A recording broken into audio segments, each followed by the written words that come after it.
Hello everybody, welcome to this week's webinar called Samenesses and Differences.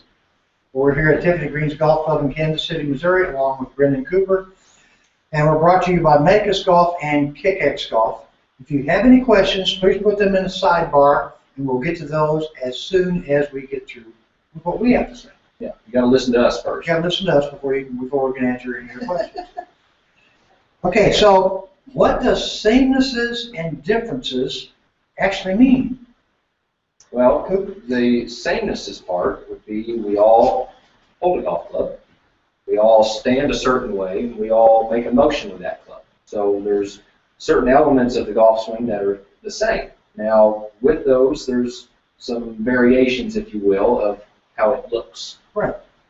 So, when you grip the club, everybody grips a club somehow. That's a sameness. Okay. How they grip it, which in our definitions are variations, those are called differences. So while Jim Furyk's swing and Jason Day's swing, they're both swinging the club, so that's a sameness. How they do it, and it starts with the grip. Jason Day uses an overlap grip, and Jim Furyk uses a double overlap grip. Yeah. Jason Day has got the club out here and swings it more of a plane this direction, and Jim Furyk stands in here and swings it that direction, right? So the differences are how all these pieces work. So we all stand in the ball, we all have a grip, we all have a pivot motion, a turning motion, we all have a angle or that the club is going on, back and down. Those are all called samenesses. Yep. The differences are how we do it. So for some players, for example, if you turn your pivot, you can turn your pivot one of three ways. You can turn around your target side hip. I can't do this next one, so Brenndan's going to turn around his trail hip. Or you can just turn in the center. Okay, well, they're all turning. Yeah. They're all hip actions, but there's variations to them. Right? It's just like knees. Let's go ahead and do knees now. All right, so as he swings back, the left knee can lose its flex and the right knee can add a lot of flex. Both knees can stay flexed, or both knees could go straight up, right? And same thing in the downswing. You could go from a non-flexed trail knee into a double knee flex. You could go from a non-flexed to a flexed and non-flex coming down. So those are all what's called the differences to it. So just realize that everybody basically has the same things when they grab a golf club and swing a golf club. How they do it, how they take their grip, what plane angle they're swinging on, what hip motions, all that stuff, those are all the differences. And you've got to find that out either by yourself or hopefully with an instructor. Yeah, the thing where people see it a lot on TV is they're always pointing out what guys are doing different from one another. Right. Where a lot of players would be better off just more or less simplifying it, not worrying about, well, this guy does it this way, maybe that's what I should do. Right. And that's going to lead you down the wrong path. So you've got to figure out which pieces work the best for you, but just get them to match up, because we're always talking about making sure certain things match, and those are the pieces that matter. It doesn't necessarily matter what it looks like. It's just as long as you're getting the desired shot shape or the result you're looking for. Right. So a perfect example would be how Zach Johnson versus Jordan Spieth hit those little knockdown wedges. Zach has a pretty strong left-hand grip. That means just turn to the right. So when he's hitting those wedges, he's going like this. Okay, both arms out here pretty darn straight. I'll show you this angle.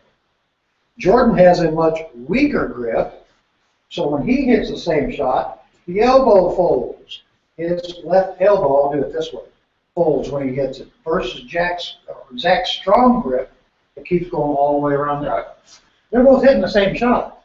Yeah. But their grip dictates to a large extent how they have to move through the ball. Yeah. Because if Jordan kept that left arm like Zach's with his grip, he would probably leave the club face more open, and he'd hit a lot of little pushes. Mm-hmm. Or in Zach's case there, he doesn't want it going that way. Right. He's trying to hold it as long as he can. Right, right. So those are all things that, you know, when you find a good teacher in your area, those are things they should be able to look at, recognize, and help you reconcile to find all these pieces to go together to make your golf swing pattern work the best for you. Right. And I know, you know, with us, there's, you know, sometimes, you know, we may change somebody's grip. Sometimes we may not. It just depends on, you know, what the action is going on in the swing, what the ball flight's doing, and what they're trying to do with the ball. So there's a lot of variations, if you will. Right. I mean, you know, and so there's variations of club face at the top as well. So if you went to the top and you had your club face a little more, you can't really see it here. I'll try to bend down. So anyway, if you had your club face more open, more than not, when you swing down, you're going to swing outside the in. So the key is you can fix the club face or fix the grip to fix the club face to get that club face in a little better position that will help you come down more from the inside and less from the outside. So I see we have a bunch of questions here. Let me go up here and see what's going on. Oh. Okay, first question is from Lloyd. How do we get club head speed? Hips and or core, arms, and hands.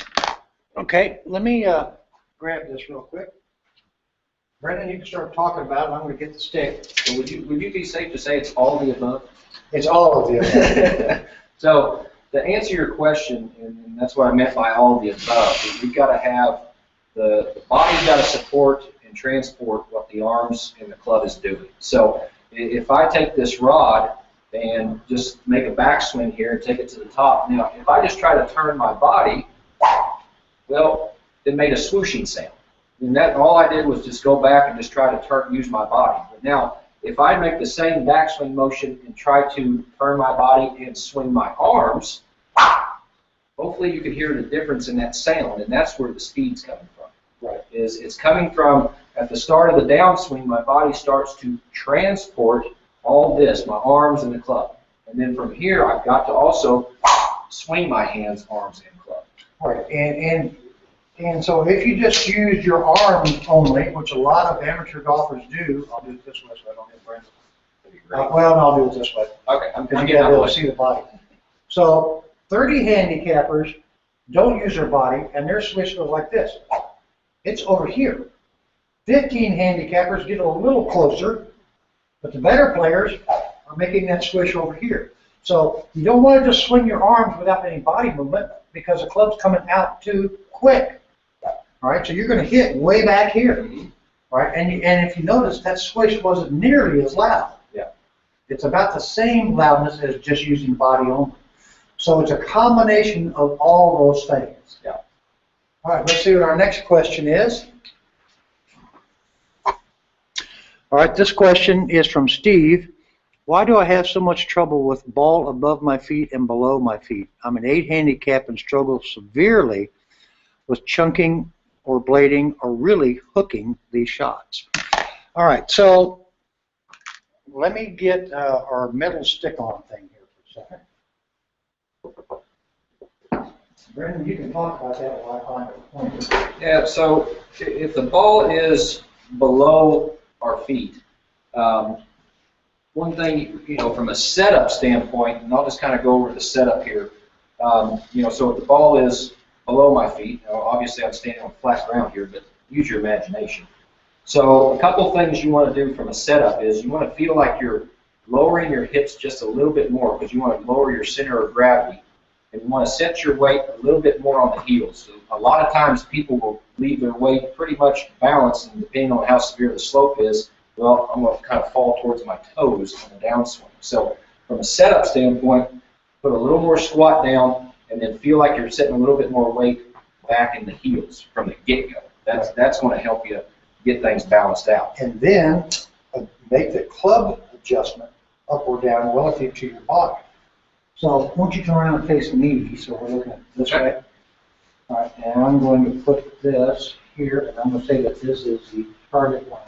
Okay. All right, so now as Brenndan goes through all this, when you squat down, you're also going to find out, because the ball is below your feet, what's going to happen is the heel of the club is going to be raised slightly. And I don't know if you can see this or not, but now this center pointer will be pointing over here to the right. So we've got to lower the handle when we squat down to make this level to the ground. Now, be the same way if the ball is above your feet. If the ball is above your feet, you've got to adjust the pointer, so you're going to raise the hands a little more, right, to take out that big hook. You're also going to adjust your posture, and now your weight's going to be more where? More towards the front. More towards the front, so that way you're not losing it on the heels. Right. Yeah. So you got to do two things: adjust the posture, adjust where you have the weight in the feet, and then finally adjust the hands and the shaft of the club so that you get the club lying as it's supposed to lie, which is pretty flat this way. So if you've got it set like this, ball above, ball below, and it's tipped up like that, you have to adjust the handle in your hands until you get that lying down. Yeah. You know, when you walk into the ball, you know, what you could do is with one hand only, and let's say the slope's up here where the club face is, well, then I would try to set it to where I get this entire edge, bottom edge, flush with that ground. And after that, now I'm going to kind of get into my setup. Right. So just like what Chuck was saying, but that'd be a good pre-shot routine to get into the golf ball. Right. Okay, hope that helped. All right, let's see what the next question is.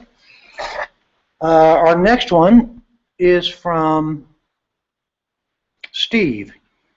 Well, no, we just did that one, Steve, so we covered that. Okay, Dave. I struggle with distance. I realize that I'm getting older, 75, but my driver only gives me about 150 yards. All my friends who I play with and I used to outdrive, now I'm the shortest driver of them all. How can I get more yardage? Okay. There's a little known secret on how to get more yardage. It doesn't matter what age you are.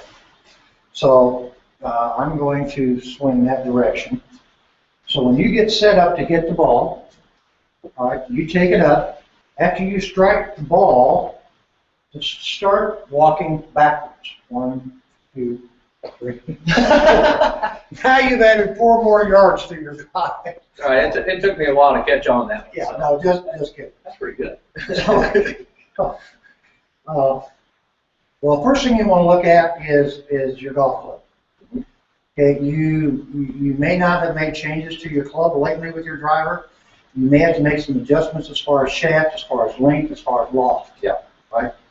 So, and I would see an experienced club fitter about that has radar machine where they can actually track the fly of the ball, Yeah. spin rates. Don't just go by your naked eye. You know, you want to see some numbers, but definitely, you know, check your swing speed, check the shaft you got, and you know, those are the first things that we would want to look at for sure. Right. So based on your 150-yard drive, your swing speed of the driver sounds like it's going to be around 70, 72 miles an hour.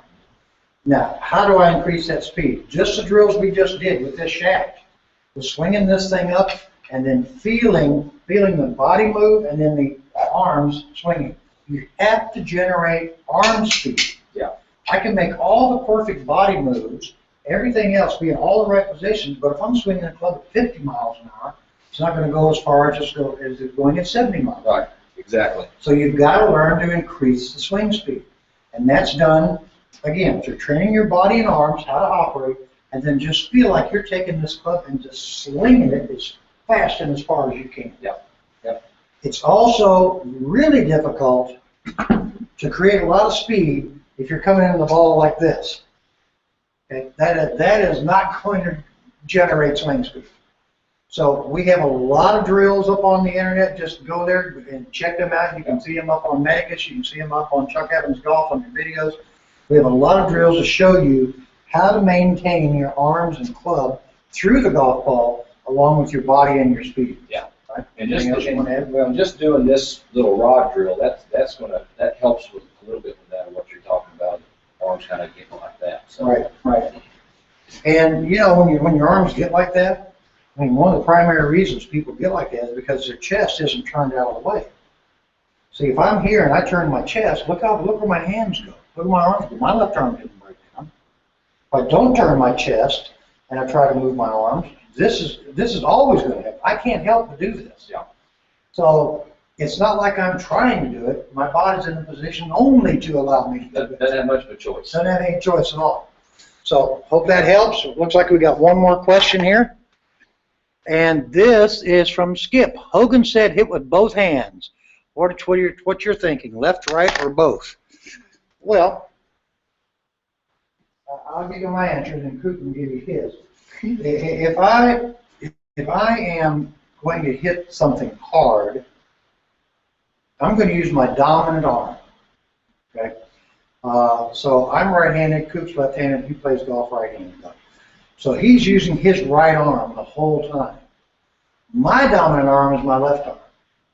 So in my case, I need to use both of them because I can't move the club efficiently enough with my trail arm, yeah. Okay, or with my lead arm.